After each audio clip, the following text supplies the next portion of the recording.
Happy Sunday everyone. Ayan. Magluto tayo ulit ng gulay. Ayan. Maggisa tayo ng upo. Ayan ang ating upo. Diba? Ayan. Happy Sunday.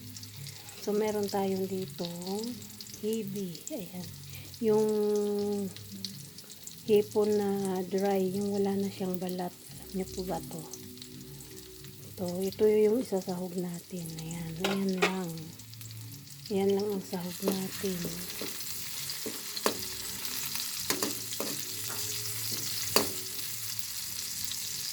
So, ilagay na natin tong hibi. Ayan.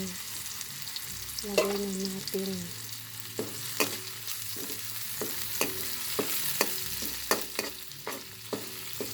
Ayan.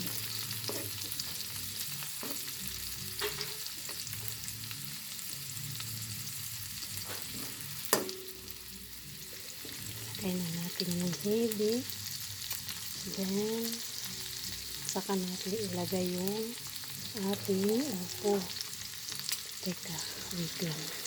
Ganyan natin para hindi tayo mahirapan maghalo mamaya. So, ito, yan.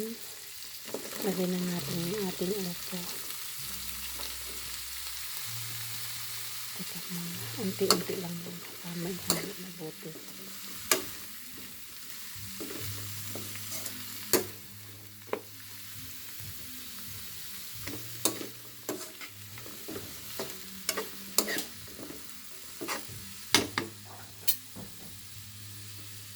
Saka natin ilagay atin uli.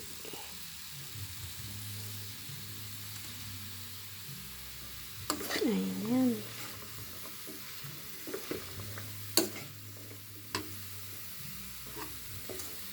Pag nilagyan nyo siya ng sabaw, kunti lang guys, kasi nagsasabaw po ito siya. Mas masarap pag sarili niyang tubig. Kasi matubig ang upo. Ayan.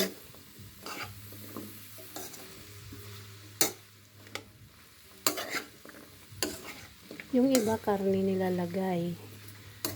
Yung iba sardinas. Yun. Minsan sardinas yung nilalagay ko.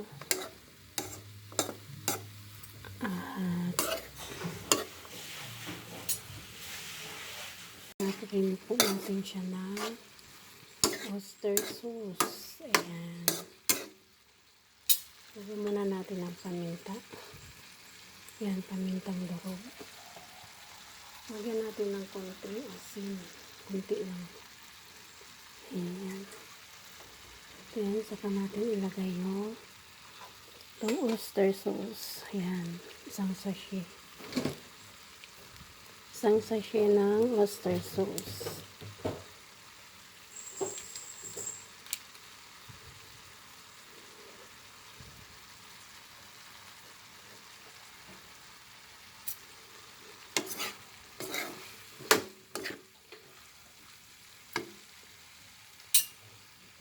Ayan, buksan na natin.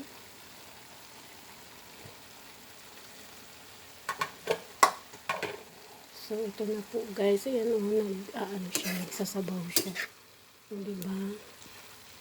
Ayan, mas masarap po kasi pag sariling sabaw niya. Huwag nyo nang lagyan ng tubig. Kung lalagyan nyo man, kunting-kunti lang. Kasi mawalan siya ng lasa pag dinamihan mo. Sakit yung lalamunan ko. Excuse.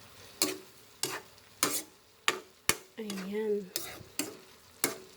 Happy Sunday sa inyo guys. At ingat kayo palagi.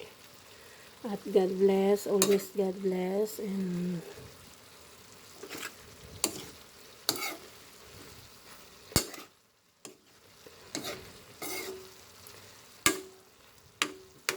ayan. So, takpan natin siya ulit. Ayan, takpan natin siya ulit pag kasi hindi pa siya ganun kaluto. Ayan. Ayan yung ginisang upo. ang sahog niya ay heavy lang o kaya minsan pag wala talaga o kaya wala akong sardinas, wala akong yan, heavy or isdang prito, ganon. Oyster sauce lang ilagay nyo. Masarap, masarap po. Sa akin, masarap. Mas gusto ko yung walang sahog. O kaya, basta walang karne. Gusto ko kasi walang karne. Ayan. Sa inyo po, kung gusto nyo, okay lang naman. Sa kanya-kanya naman tayo ng ano, kanya-kanya naman tayo ng diskarte kung paano magluto sa ano, ulam nyo. Ayan, kung ano yung ulam nyo. O kasi, kami kasi hindi masyadong nagsasahog ng ano. Yung partner lang, halimbawa, gulay. Tapos partneran mo ng isda. O kaya chicken, gano'n. O kaya karne, yung prito. Pero yung isahog, hindi. Bira lang din kami nagkakarne. Yan. Takpan natin siya ulit. Yan. Takpan natin siya ulit. Ang ating ginisang papaya. Ayan guys. God bless sa inyong lahat. Thank you, thank you. Ayan. Na nga ang ating at happy Sunday sa inyo. Ayan. At meron tayo ditong pritong manok. Ayan. Partner ng ating gulay. Ayan. God bless guys. Happy Sunday.